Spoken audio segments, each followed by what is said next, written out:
Alright mga ka-basic, meron tayo dito ang Eureka. Grounded po siya na rice cooker. Ayan.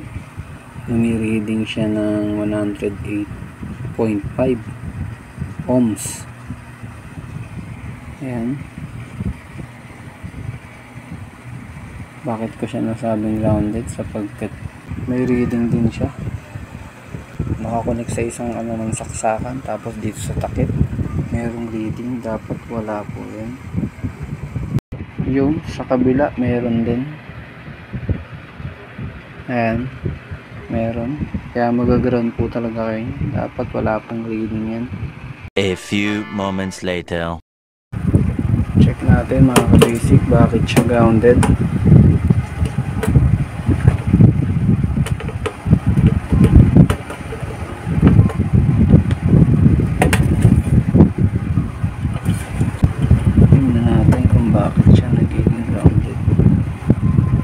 Parang nakita ko ng problema.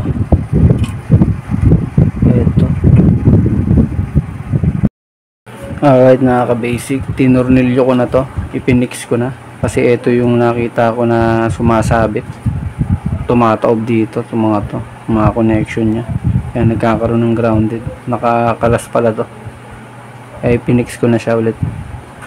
So okay na. Pero pag magte-test tayo ng grounded, ito, pagsasabayin natin to dito, tapos ilalagay natin sa times 10k kasi times 10k na ano po natin yan, yung ground sa katawan.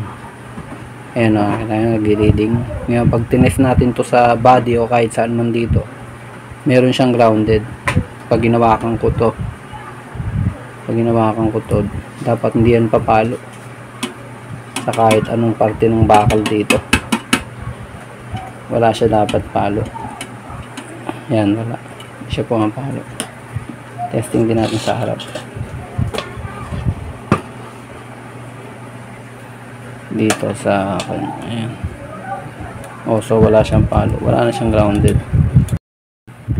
Pwede rin kasing magkaroon ng grounded dito, guys, sa magnetic temperature switch na to, or kaya tinatawag nilang magnetic temperature sensor. O wala nang grounded, guys. Tapos dito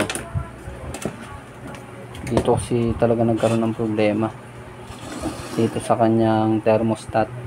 Ang thermostat, ang trabaho niyan is mag-warm para pagka na-reach na yung pinakamababang temperature, na siya, mag-warm na siya. Alright mga ka-basic, ganito na yung normal reading niya dapat. Yan. Hindi siya dapat magbabasa. Magbabasa lang siya ng reading pagka ayan, 109 ohms. Pag tsaka siya mawawala. Dapat ganun po ang reading niya. Ganun din po sa manual tester. Pag ni-reading siya, dapat tsaka lang siya magkakaroon ng reading kapag yun, dahil niya pumalo. Pag naka-off, ayun, may bitaw. Tapos nawala na yung grounded niya. Iyan na sa times 10k, wala nang grounded. Na nakahawak po ang ating kamay dito. Lagyan natin sa dalawang ng saksakan. Naka-ground tayo kasi papalo yan. Ayun, grounded tayo pagka ganun. Pero dapat pagdating dito, wala na.